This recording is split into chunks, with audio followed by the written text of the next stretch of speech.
Hey,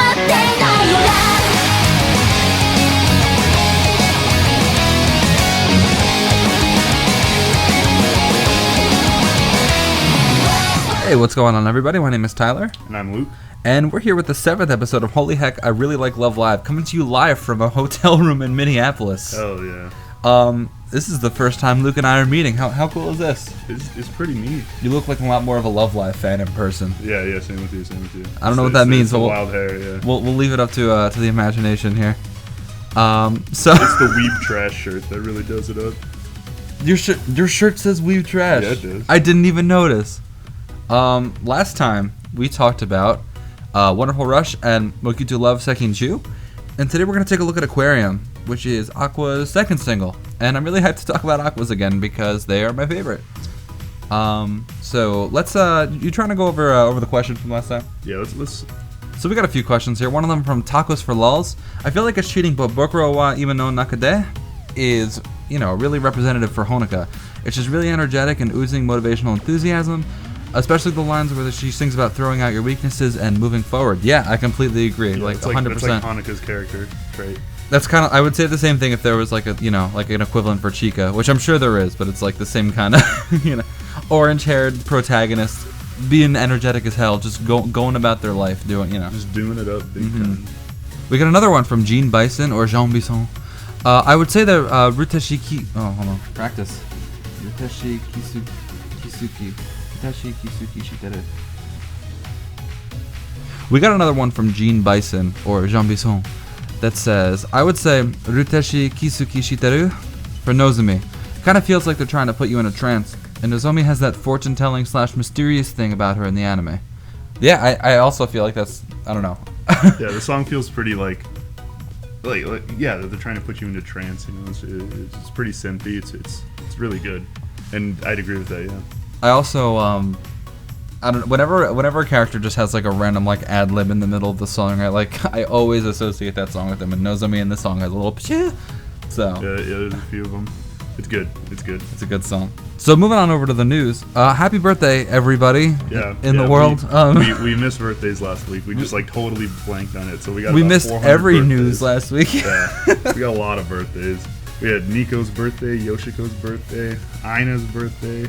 No, not Aina's. Anchan's birthday. Aina too. Aina's. You're right. Yeah. You're right. That was like yesterday. Uchi's birthday. Uchi's birthday. Chica's birthday is coming up.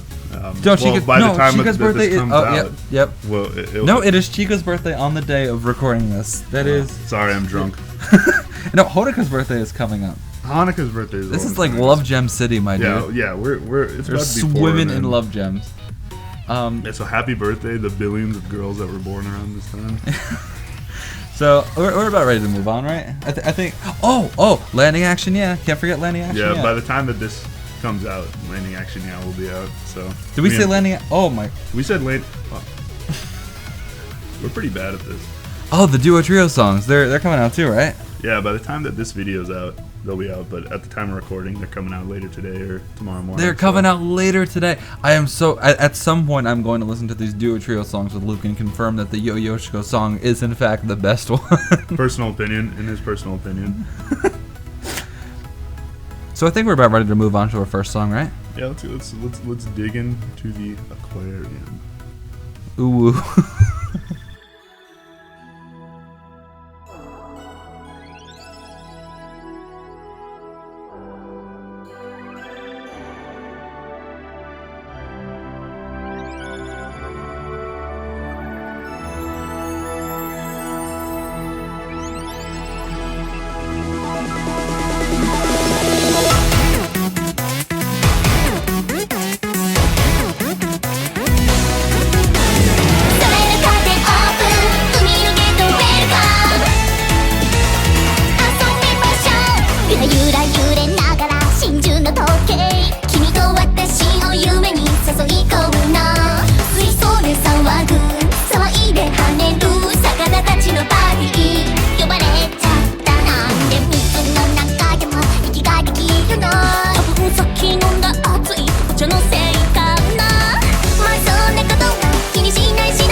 So right off the bat, it's pretty, important to notice that we got a whole lot of solos in this song, and that's kind of a new thing for Aqours, right? Yeah, at this point, they hadn't really gotten very many solos, so it's pretty nice to see that they started getting, especially in this single between these 3 songs, they got so many solos compared to how many they got before, and it's really nice to see that.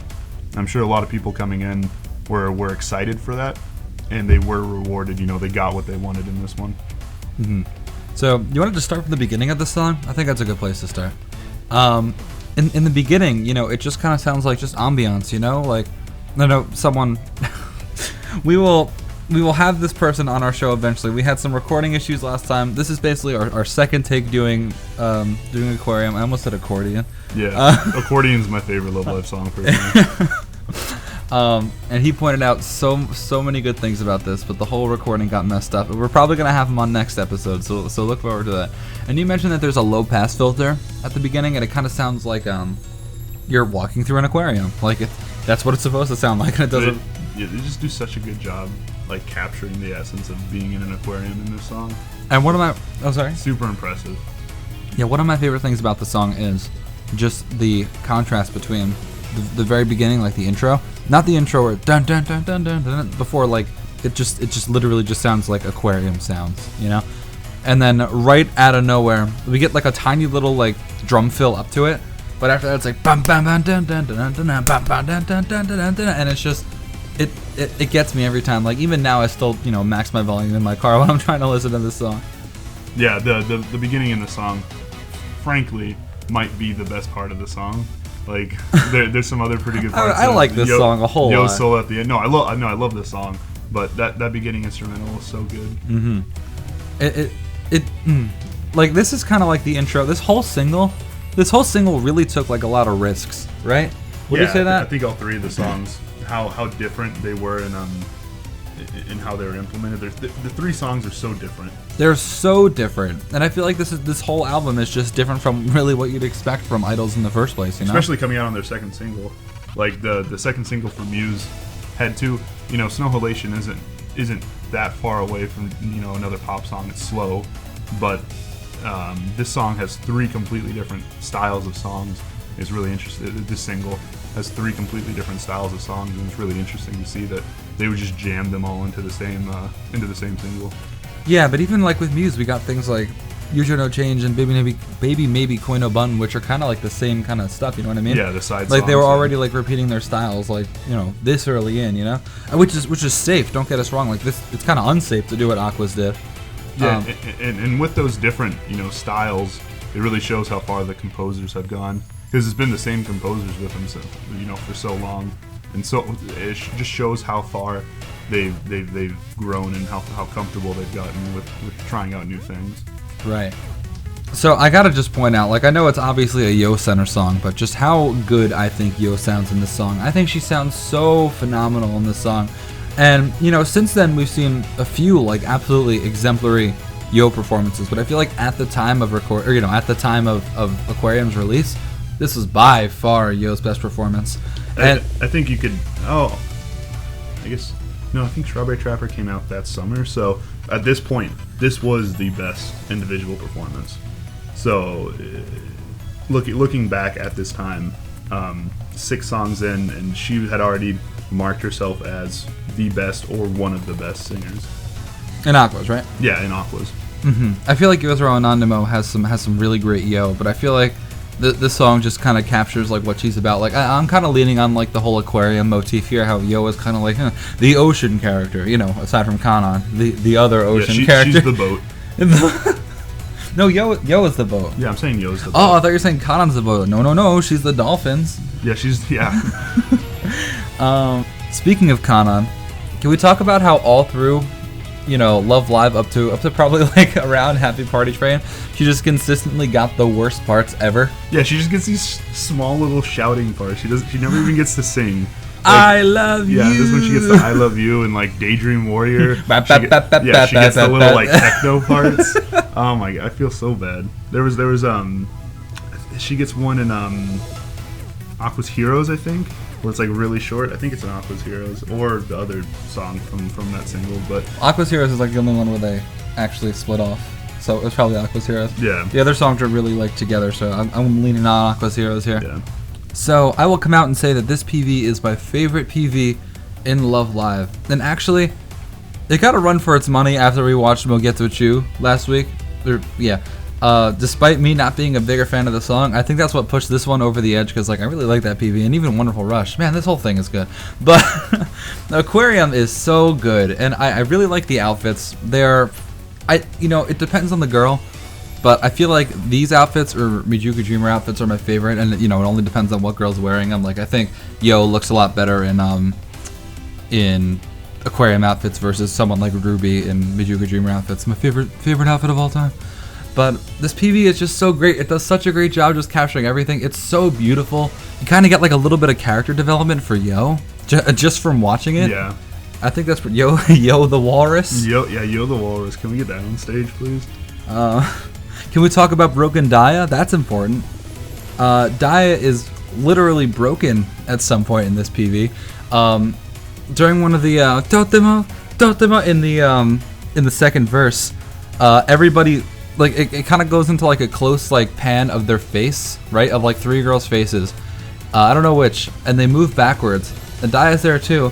Except she's completely motionless, and it looks like someone has like a paper cutout of Daya. And if you don't believe me, go look it up for yourself. She is, at some point, she is just straight broken in this PV, and it is the funniest thing, and it is still up on the official Lantis channel. So it's so good. I love it. No, the PV is really good. I think the outfits, they're one of my favorites, and it's cool because they're so simple. They're not really complicated at all, and I think that's been like a running theme for Aqours at this point. They're just frilly as hell. Yeah, they're just like lines of color and then frills on all the openings, and I think that's really cool. There's nothing super special to them, but they're really good for what they are.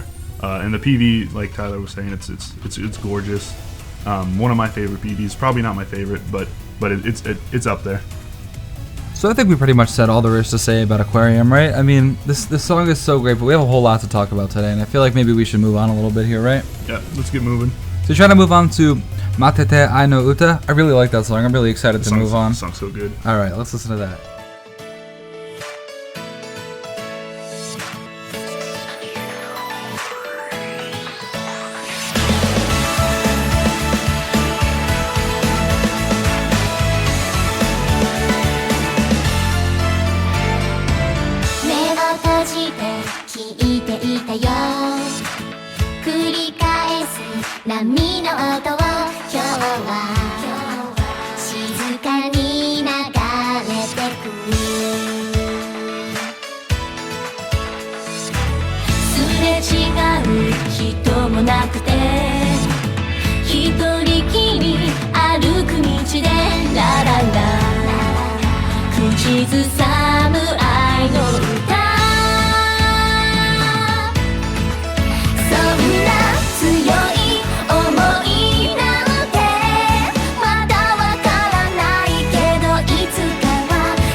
So I think by far the coolest thing that this song does is over and over again throughout the entirety of the song, they have this kind of rising, it'll go from calm and the volume will start rising, the instrumental will start rising up into the chorus where it's loud, it's strong, it's powerful, and even the last solos at the end where everybody gets their own individual solo, it has the same thing.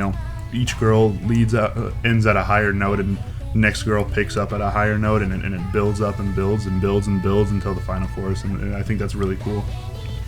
I feel like, yeah, even in the beginning, we have kind of like an acoustic guitar intro with like reversed instrumentals, which is like, you want to talk about taking risks. It kind of just like builds up and then drops itself like a few times in the intro, like,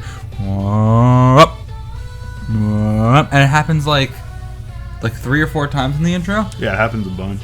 And it's the same way on the outro of the instrumentals. You know, it's quiet, and then it builds up, and then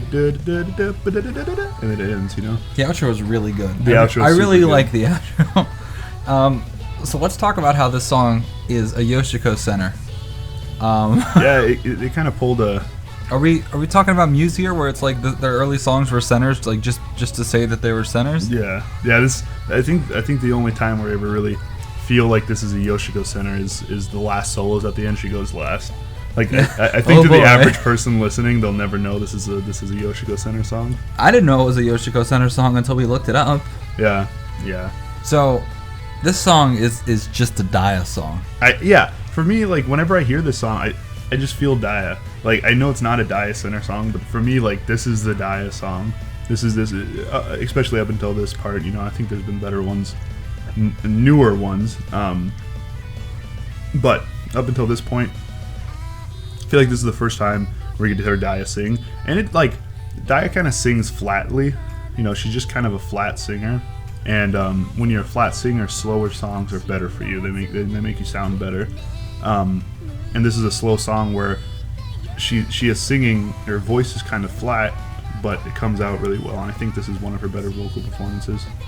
Didn't you say you were like a flat singer in high school? I kind of naturally sang flat. It's really hard to you know, get your notes correct in a faster song, but in a slower song you can kind of control yourself easier. Mm-hmm. And it's fine to sing flat. Like it's if you can make it come out good, and I think in this song it really comes out well. This falls under the category for me of songs that I like hardly. I mean, recently I've remembered the name to this song, but there are so many songs where it's like, see, right now, not think of the name. Oh yes, Doki Doki Sunshine. Mattete Ai. That's this. That Mattete Ai. That's this song. Yeah, that's what I'm saying. No. I thought you were actually forgetting the song. It's not Azora Jumping Heart. It's what is the name of the first single? I can't do it. It's the Oh Yes Doki Doki Sunshine song. Now I'm broken. I can always answer this. Are we the worst? It's Kimi no Kokoro. Okay. What? Yeah. What? Holy! I just could not remember that. Kokoro. Oh Yes Doki Doki Sunshine. We're the worst. Oh my goodness. We're sorry. We remember all the ones with English names. Yeah. We can do those pretty easily. I think the song also like has a lot of really good kanon parts where early songs really didn't. Just in the same vein of whenever Azalea starts singing and the song is split up by subunits, in quite a few of them. Whenever Azalea starts singing, I think you can really hear Dia and Kanon more than Hanamaru, which is fine. Hanamaru kind of takes a back seat to really let those two shine, and I think this is their first time where you really get to hear what they can do. Yeah, I actually didn't know it was subunits until a little bit ago. Like I was listening to it, like I heard Dia, like for sure, and Kanon was there too, but I wasn't sure if it was maybe third years, and I didn't hear Mari, or like it could have been anything. So I think this is the closest sounding song to like a stereotypical Idol song on the single, but they do so much unique, cool stuff with it that it doesn't sound like a regular Idol song. You know what I mean? Yeah, if you do unique stuff with your generic thing, with your trope, then I think it generally comes out really well. And they did a lot of cool, unique stuff with the instrumentals, like the rising like solos towards the end, where Yoshiko eventually got the last one. Yeah, I feel like they did like a whole lot of cool stuff here. Whereas if it was just like a generic song, it probably just would have just had like a normal beat, like no kind of like rise fall motif throughout the whole song. And yeah, I really appreciate the song for it. Yeah, I think the song's gorgeous. So last we have Todokanai Hoshi Dato Shitemo, and that's a song that exists on this album. It's a very good song. This song has trumpets. This song's got trumpets, dude. This song's lit. All right, let's listen to the trumpets.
even though the song's not the best song ever, it's got trumpets, and the biggest part is trumpets are lit.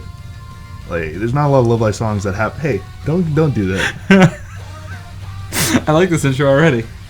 This song definitely has trumpets. That is a fact about this song. That is true. There's not much more to say about this song. No, come on, we can say more about this song. It's pretty okay. No, come on. I think this song is definitely easily the weakest song on Oh, okay. I think the song is easily the weakest song on Aquarium for sure. But I think it's still like a neat song. Like, we got the intro with kind of like the hard guitar. That's pretty neat. And then the rest of the song is just like ska influences. Like, I can think of like one or two other Love Live songs, like Takaramanos, that has actual like kind of like ska sounding instrumental. I think that sounds really cool. It's just not something you'd ever in a million years expect to be tackled by Love Live, you know? Yeah, I think the instrumental's really good. I just don't think the vocals are great. I think it's pretty unremarkable as far as that goes. It's just like there's something special about it. They're kind of going back to kind of like both groups' early things where there was a whole lot of chorus singing and not a whole lot of solos. Mm-hmm. And I think that really like kind of hampers a song for me personally. I like when we get to like half the fun of analyzing songs for me, well, probably for us, is the fact that we can look in and say, Chica was so good at this part. Yo killed this part. But like, did you hear this solo is so good? Yeah, but there's just none of that in this song. I mean, there's like, are there even like micro solos in this song? I think there's subunits. Yeah, there's pretty much. I mean, yeah, you can look and say, which actually at the time this was hype. Like, we got the first taste of subunits. Subunit songs weren't out yet. We knew what the groups were, but we got the first taste of subunits here, and that's cool.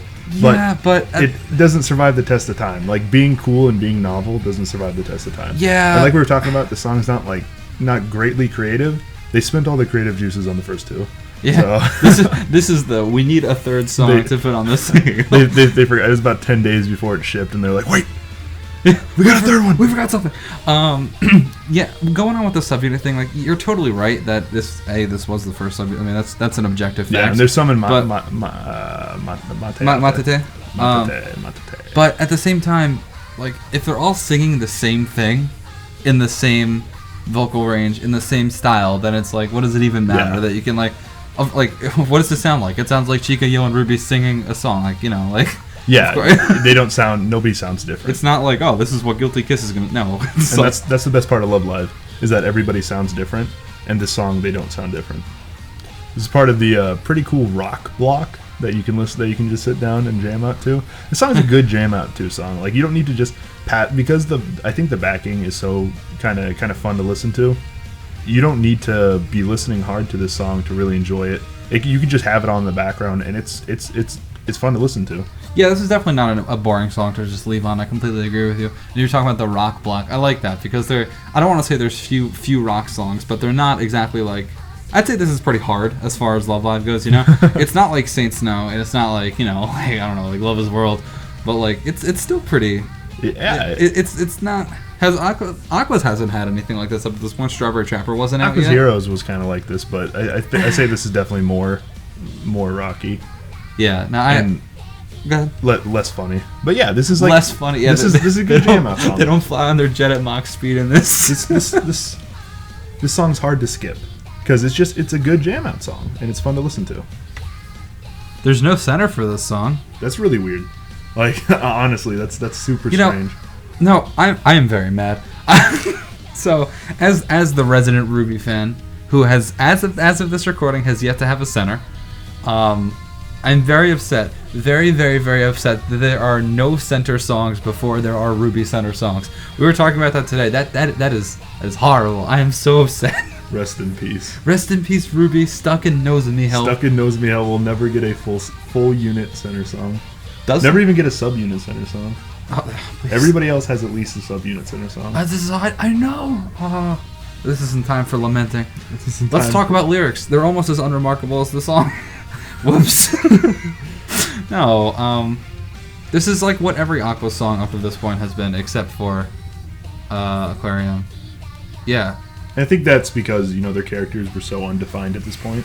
We didn't really know the group that well. We didn't know the characters that well.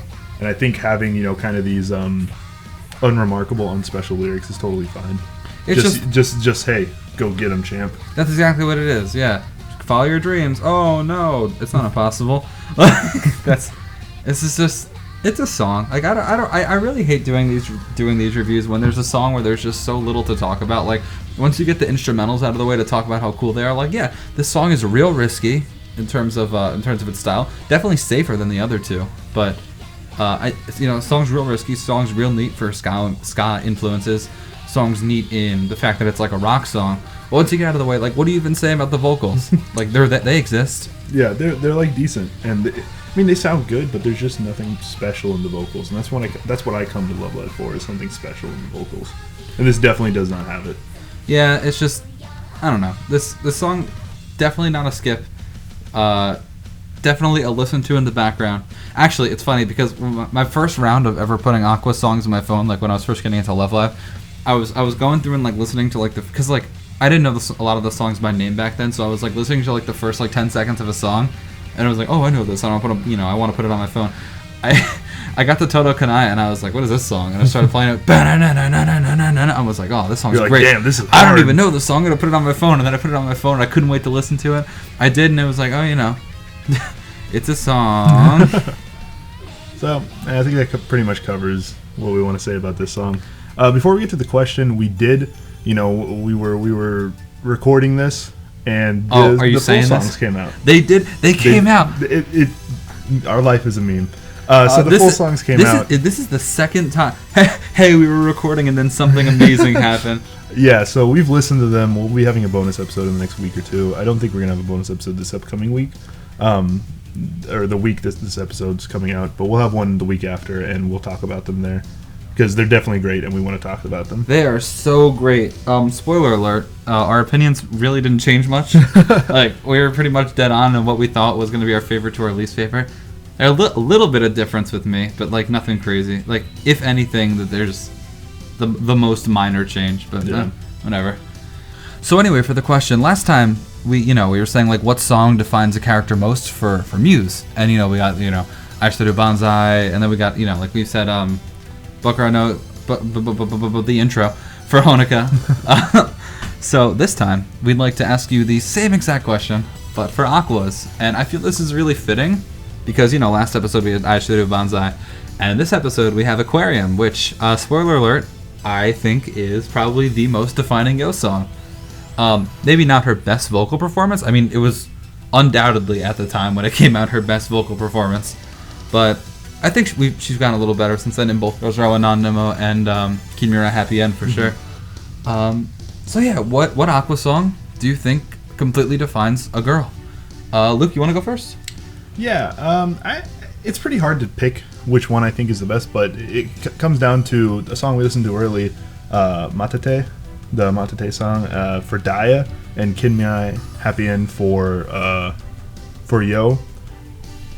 I don't know which one to pick. For me, when I think of Mattete, I just immediately think of Daya. Yeah, I know what you mean about Kimirai being like just such an amazing Yo performance, but I just feel like Aquarium is just so Yo. Like, the whole PV is revolving around her, and she's a wall. No, I'd say if anything, it's probably the Daya for this one. And yeah, I mean, not to decide for you. Yeah. For me personally, it's probably the Daya and Mattete. It's not even like she's not even the center. It's just whenever I think of Daya more than any other song, I think of this song. Whenever I think of a single character and the best song for them, this is the one to me. Okay. For me, I probably have to go with Kanon Happy Party Train for this one. I mentioned it before. I don't know how many times I've said it, probably like about 27.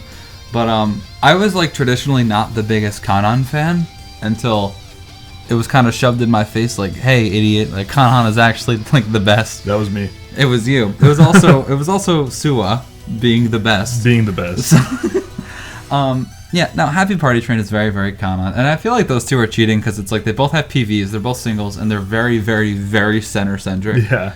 But like, she sounds so amazing in that song.